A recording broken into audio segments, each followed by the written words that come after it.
Disco Elysium is a beautiful mess of a game. From the abstract art style, Rorschach portraits, heavy themes, brutally rich world, noir aesthetic, and amazing writing, this game is primed to make me love it. However, a morally gray detective trying to solve a murder sounds like it's been done before. How does this become one of the best games and most entertaining stories I've ever interacted with is a good question. With such a simple plot, what makes this beautiful mess so beautiful? And why exactly am I calling it a mess to begin with? The road to healing is going to be a long one. Stay the course. You will make it someday. Just remember that you've made it this far, and it's just a bit farther now. Let's finish this. I'm on your side. There are many reasons why I love this game and why many others love this game. There are the philosophical undertones, the political commentary, strong themes, and rich world. But for me, and specifically in the context of this video, it comes down to the characters, the more complex characters. And Disco Elysium does such a good job at creating complex characters that are integrated into the narrative and the story. Characters are really the heart of telling a story. And as is the case with every story, characters plus conflict equals a story. And characters and story are kind of the forefront of what people imagine writing or telling a narrative is. Conflict is sometimes a thing that is forgotten or might be an afterthought when we are creating and crafting a compelling story. Characters are essential in telling stories. And the thing that can sometimes be forgotten or is sometimes an afterthought is the conflict. This can be the primary conflict or smaller bits of conflict on a scene-by-scene level. Sometimes we focus on the world, the setting, the themes, and the general progression of the plot, with the conflict being secondary. But one way to force us to think of the central conflict, or at least initiate the spark of conflict, is by integrating and giving our characters flaws and handicaps. This in turn will begin to seed conflict into your narrative and into your characters. Flaws and handicaps act like multipliers for the story's conflict, making it either internal, external, or a mixture of both. It will begin to come up in your setting, your world, your themes, and your plot. Now, the main focal point I will be using in our analysis of character flaws and handicaps, as well as the difference between them, is the 2019 video game published by Zayum, Disco Elysium. The primary character will be the main focus of understanding flaws and handicaps, but I will reference a few other pieces of media too. A little forward though, I don't know how many of you have played this game, intend to play this game, or play video games at all. If you're planning on playing this game or think it looks or sounds interesting just by this intro alone, I'm going to warn you that this video will allude to some spoilery materials. I found that this game is best to play when you know nothing about it. That's why I'm not even saying the main character's name, nor anything about him right now. I will say that this game is set in a fictional post-industrial world, Elysium, that is hyper similar to our own. Even if you aren't a gamer, you might still really enjoy playing this title. Disco Elysium is more of an interactive novel with some of the best writing and voice acting I've ever seen. I'm not going to spoil any major parts in the plot or narrative, but you have been warned. There is a sad smile on her lips and a glint in her green-blue eye. Of what? Compassion? Remorse? She acknowledges the passing of someone who is still alive. You. A well-written character isn't usually a paragon of virtue or a pillar of all of the good traits. And usually, if they are, there's more of a subversion of these traits, or perhaps there's a commentary on the good traits themselves, where they might actually be a flaw, but is still perceived as being a positive trait. The Supermen and Wonder Women of the world are a bit more rare nowadays, and in some ways, in modern storytelling, slightly outdated. And sometimes weak flaws and handicaps irritate audiences and end up doing more harm than good. If this were a job interview and the interviewer were to ask you what your biggest weakness was and you told them that it was that you work too hard, this will probably fall in the realm of a weak flaw. There are 3 things, though, to remember when thinking about and considering a flaw or a handicap for a character. These aren't hard definitions for either a flaw or a handicap. Instead, they help categorize what sort of problems a character is facing and how it might play a role in your story. Also, not every handicap or flaw needs to be overcome. They can be put in place as an obstacle preventing them from doing what they intended on doing, or as a device to change what their wants, needs, or desires are. Flaws can be a thing a character can overcome in the end, and handicaps can just be a limiting factor or an obstacle. And with all of these, the goal isn't to make a flaw or a handicap wholly terrible or the most awful thing we can think of. A flaw or handicap isn't always a moral judgment on the trait or the condition the character is in. It's more of just an obstacle or something put in the way of the character to create more conflict and to enact some sort of change that the character can choose to go through. If you're getting value out of today's video, please consider liking and even subscribing, or even becoming a channel member. It's a good way for me to know what topics are resonating with you and how I determine what videos to make in the future.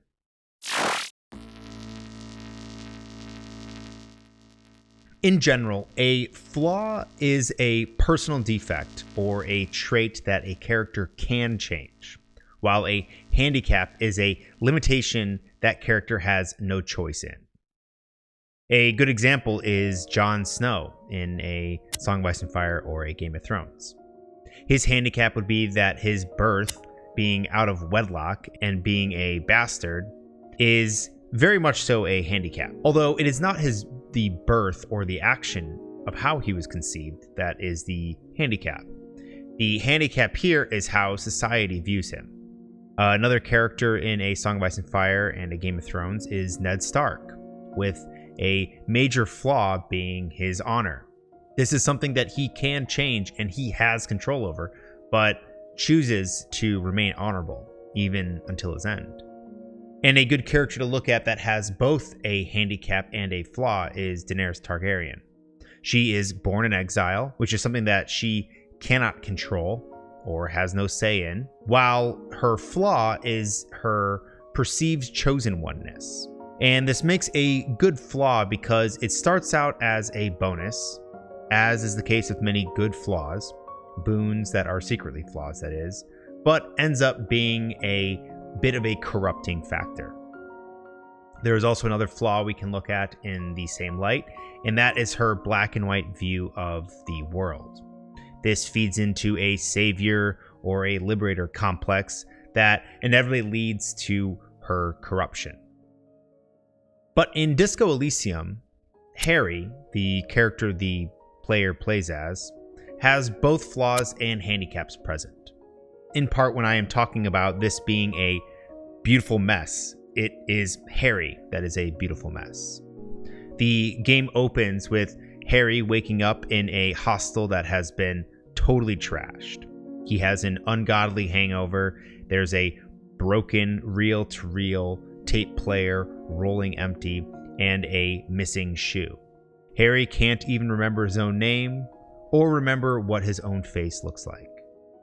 And when he goes to the bathroom to try and see what is going on or what might have happened to him, the sink is destroyed, and there is a massive warning that what he is about to see in the mirror can no longer be unseen. A mirror hangs above a bent and broken sink. In a fierce discharge of masculine energy, someone has ripped half the faucet off. Hot water sprays from the base, and steam covers the mirror. You cannot see yourself, just the outline of a man. Suddenly, you realize you have no memory of the face that awaits you there. After leaving the room, Harry and the player find out that he is a detective, and he is there to solve the murder of a man who had been killed and hung in the backyard of the hostel a few days before the player first woke up. This opening already has a number of questions the player and the audience are wrestling with. Who is this person or this character that just woke up in a trashed hostel? What happened to them? And who is responsible for the killing of the hanged man? But even in answering a few of these, or beginning to answer a few of these, a number of flaws and handicaps already present themselves. These are preventing the character and the audience from achieving whatever the goals are that are happening in the narrative.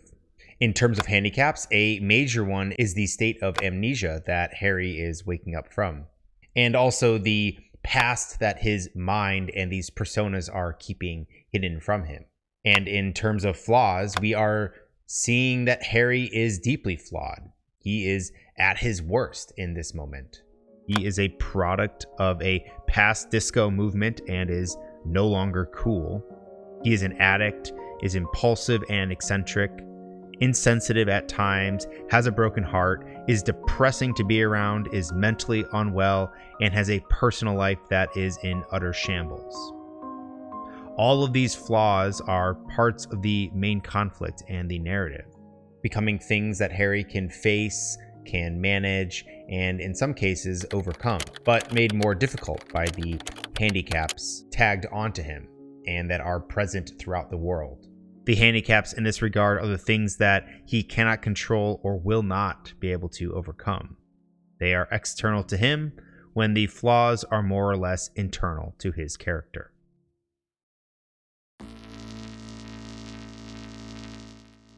But now that we've sort of seen the juxtaposition between flaws and handicaps, let's first look at what handicaps really are. And I should note that it is important to keep in mind that handicaps and flaws have a very blurry line drawn between them. Writing and storytelling is a fluid thing.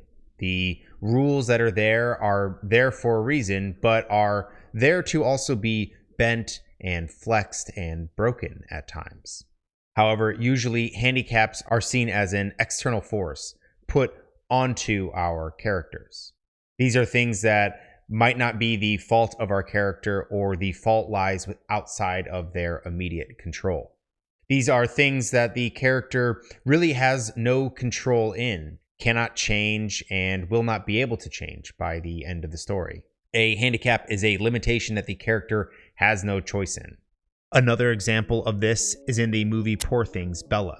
She essentially comes to life as an adult with the mind of a child after she had died in an accident but had the brain of a child put into her skull. This is a Frankenstein retelling that takes place in a biopunk, steampunk Europe.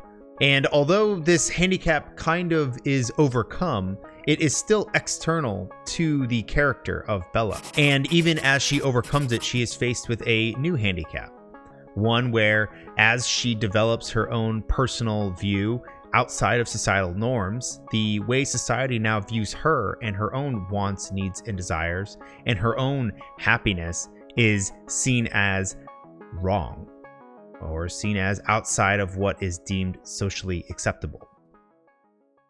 And as I said in the beginning, the line between handicaps and flaws is a very thin and often blurry one. And that is the case with Poor Things.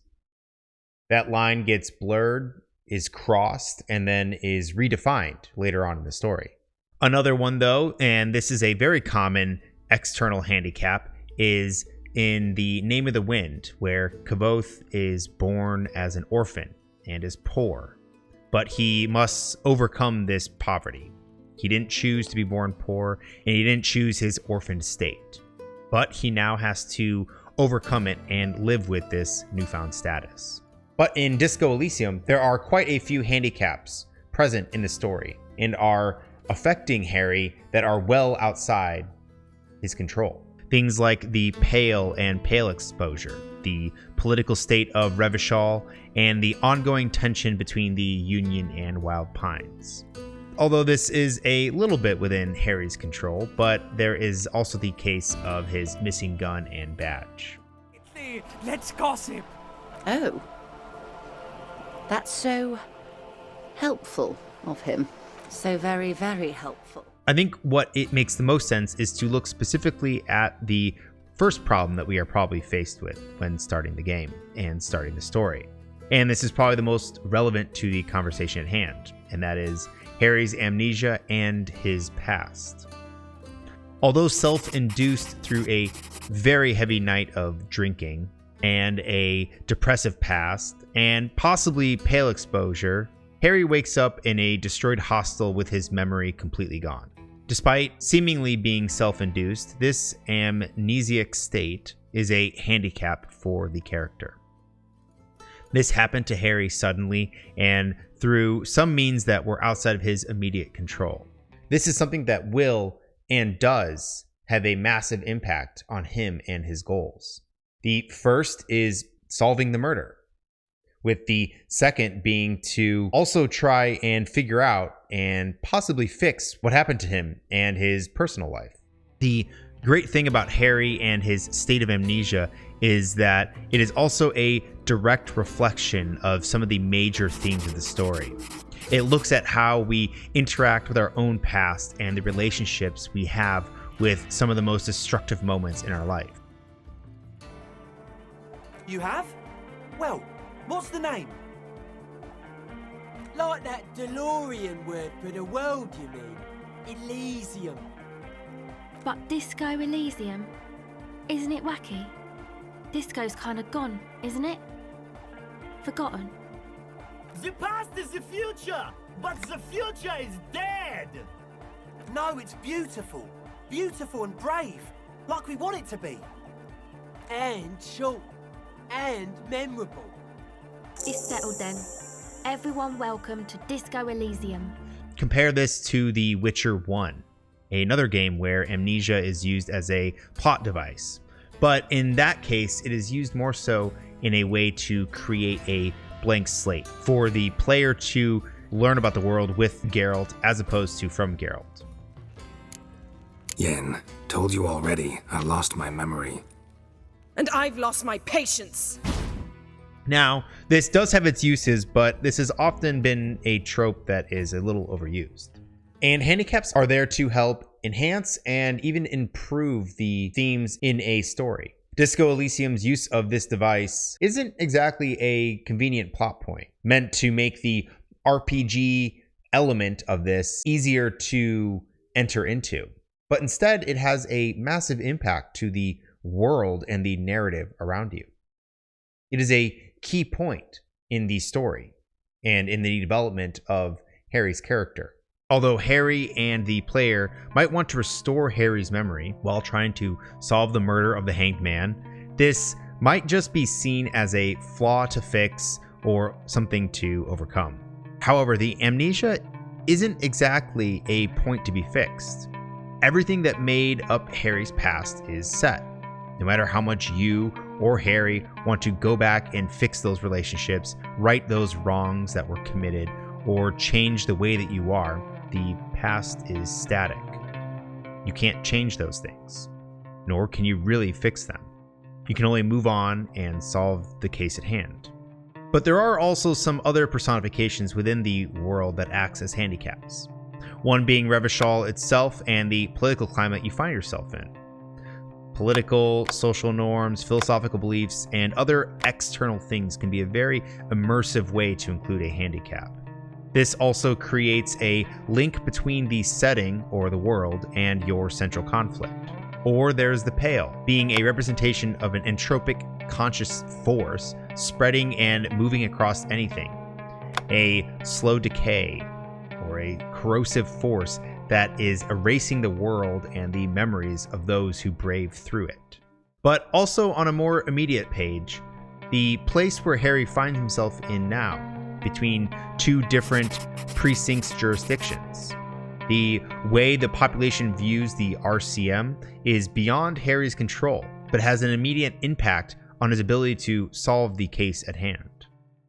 All of these external forces are ways we can link the conflict in our story to the conflict in the rest of the world. It can build immersion, raise the stakes, and tie the conflict to your characters, your setting, your world, your themes, and your plot. And I think it's also important to address one of the other elements in the room. And this might be a handicap that we might gravitate towards, which is also a large theme in Disco Elysium. Addiction and mental health play a huge role in the game's narrative, and it might play a big role in your story too. But dealing with heavy topics like these, there should be a level of care taken. We don't want to just throw in substance abuse or mental illness for the sake of raising the stakes, or toxic glorification, or for fishing for unearned sympathy. We want it to mean something, and we want to have it say something. In Disco Elysium, addiction plays a massive role in the narrative, and the main reason why I categorize addiction and mental illness as a handicap is because addiction and mental illness is you. There is a literal skill for it in the game, electrochemistry, a skill that is literally addiction and substance abuse personified. And when most people think of addiction or mental health, they might want to put this in the category of a character flaw. And seeing as the things I just said about addiction being you, that might seem correct, seeing as this is an internal issue rather than an external one. But this is again where the lines get blurred a little bit. There are exceptions to internal handicaps. Sometimes, and most times, handicaps are external, but in certain situations, they can be internal as well. Addiction and other mental health issues aren't necessarily flaws. These are parts of us that we can't really change. How in control are you of your own biological or biochemical functions, impulses, and urges? We often think about addiction and mental health as being separate from us and are things that we are able to take control of and take control over. Or at least we consider these things as not being part of the real us. But that is far from the case. In fiction and in common parlance, I find that when we talk about these things, we talk about them in terms of just being internal things we can control or get over or fix by means of sheer willpower. In Disco Elysium, Harry is all of these things. He's a alcoholic, drug-addicted, depressed, suicidal cop that's dealing with a failed engagement. There isn't a nice bow that gets tied around his neck at the end of the story, where he sheds all of these things, because he can't. Addiction and mental illness doesn't really work that way. Sure, you learn to live with these things and how to manage them, but they aren't really flaws to just overcome. It is like in Game of Thrones, when Jaime Lannister has his sword hand cut off. The story isn't about him trying to regrow a limb or find some kind of magic elixir or something to give him his hand back. Nor is it really about him trying to develop his other hand and become a better fighter, but with his left hand. Instead, he has to live with that change and live with that loss and figure out how to change other aspects of his life and find new purpose and identity in who he is. This handicap is similar in that regard. Harry doesn't just overcome his addiction and depression, he has to live with it and change other aspects of his life, other aspects that are more within his control to crawl out of that lowest point. And I should also state that this isn't how these themes need to be portrayed in all works of fiction, but these themes should be used and given a level of nuanced respect as it fits your story. And all of that aside, all of these handicaps are there to create additional conflict. They're like multipliers in our equation of characters plus conflict equals a story. These handicaps are setting the stage and making it more difficult for Harry to do what he was sent here to do. Some of those obstacles and handicaps are affecting him directly, while others deepen the plot, adding immersive layers to the conflict. None of these can really be solved or fixed by Harry or the player, but they are there and must be dealt with or faced regardless.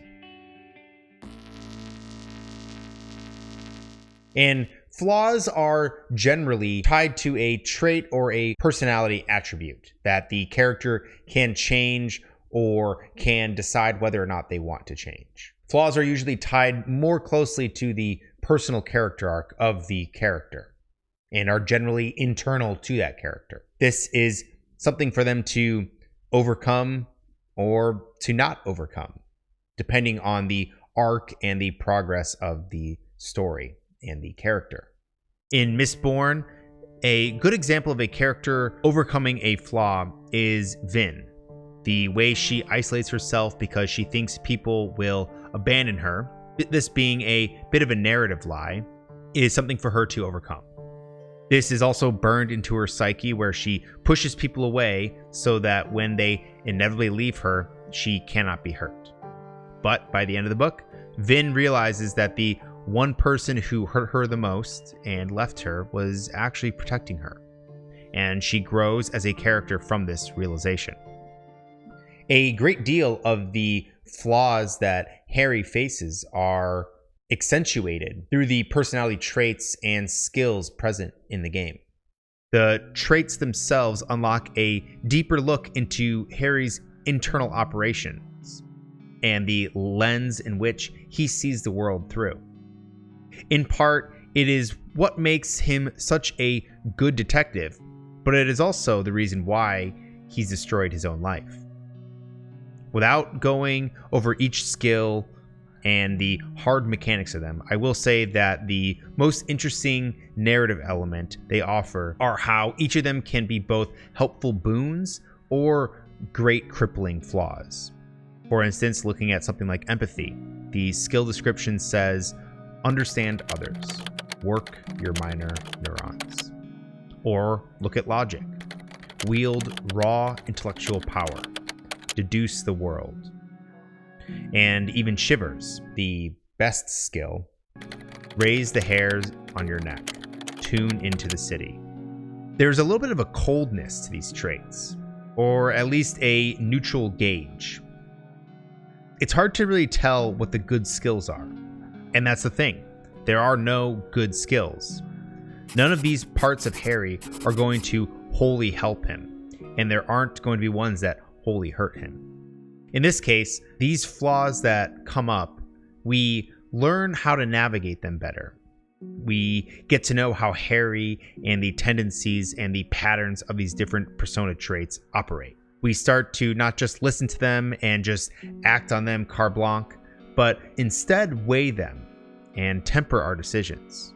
We understand that as helpful as empathy can be in understanding someone's emotional state, it can also be crippling as we take on another person's pain. Similarly, logic can offer us a deeper understanding and help us deduce complex problems, while also making us appear cold and calculated to others. And this all directly relates to Harry's personality traits and his past actions. Harry's personality does not feel like an aesthetic we just wear. It is written and integrated into everything that is going on within the story. The immersion of his inner dialogues is elevated by the flaws he is trying to overcome, as well as the interest of the player.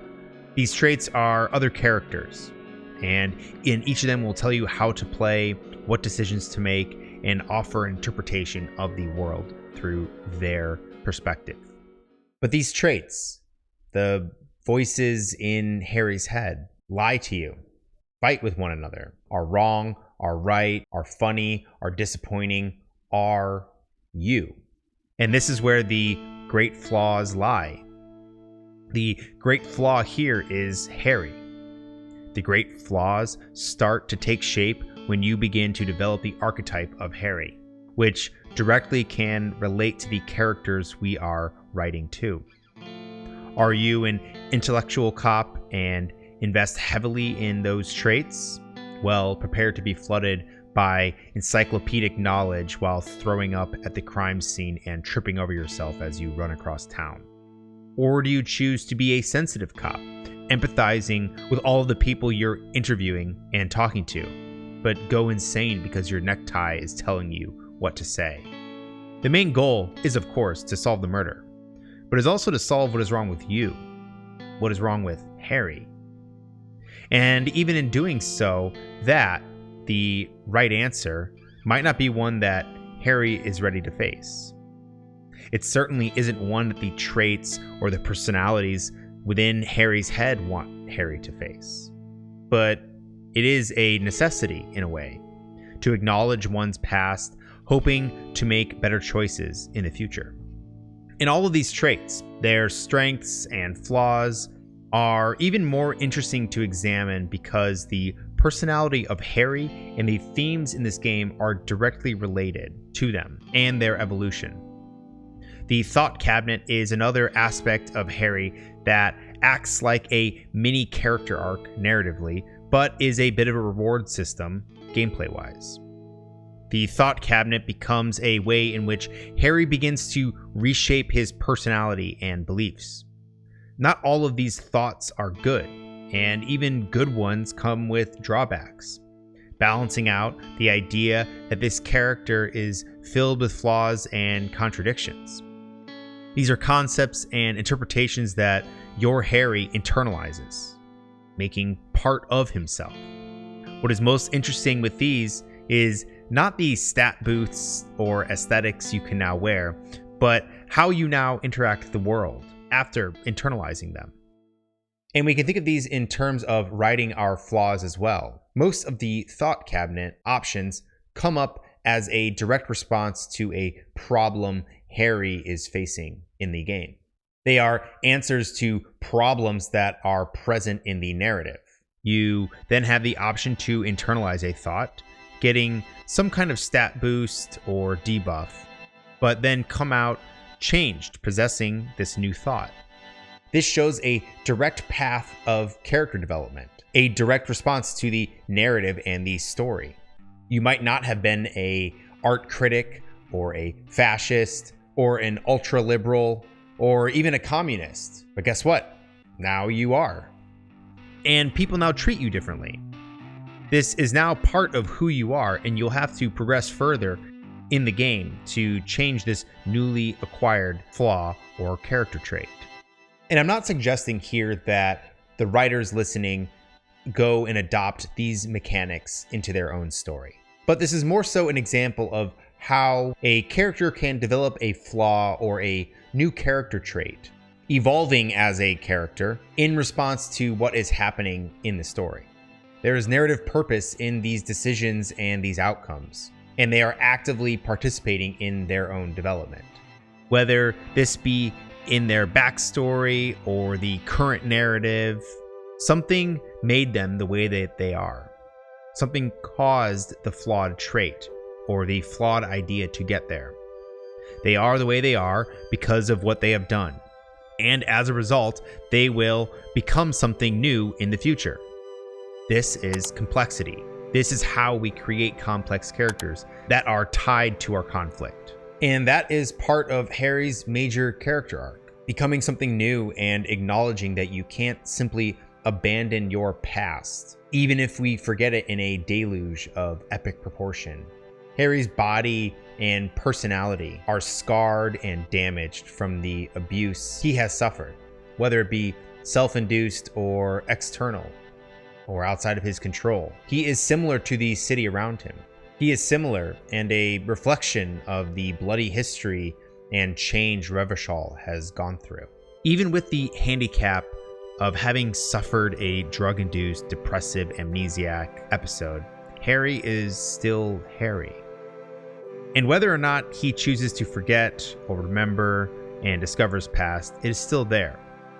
it won't go away simply because he forgot. Even despite the heaviness and some of the more depressive themes presented in the game and in the story, there is still a glimmer of hope, or even a thematic line of hope.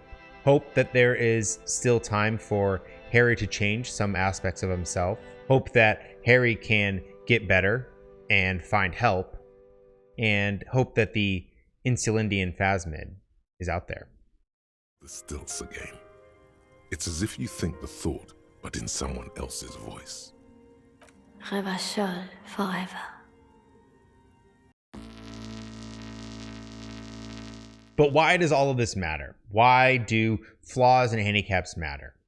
Well, in terms of creating a character, this creates complexities and dualities within that character. Or it can present unique challenges and unique responses from the flaws or handicaps that a character has. Every character is battling something. Every character is combating or pushing up some kind of force, whether that's against themselves or whether it's against something external or something imposed upon them. Flaws and handicaps act as amplifiers for the tension and the main conflict. We can use flaws and handicaps as a way to further explore themes, but beyond conflict, it can also make a character feel more relatable and complex. Flaws and handicaps also have a way to build sympathy with your characters, letting the audience empathize and understand a character on a deeper and more emotional level. They can be a reflection of our own world, saying something important or novel through the medium of fiction. Because a perfect character is not a character that is perfect, but instead the perfect portrayal of that character. This is why I love the beautiful mess of Disco Elysium. Thanks for watching, and special thank you to the newest channel member, Viper88. I appreciate all of you, and be sure to let me know what you're wrestling with. Do you enjoy the process of creating complex characters, and is writing handicaps and flaws something that you actively consider? Let me know down below. As always, thanks for watching, and I'll see you next time.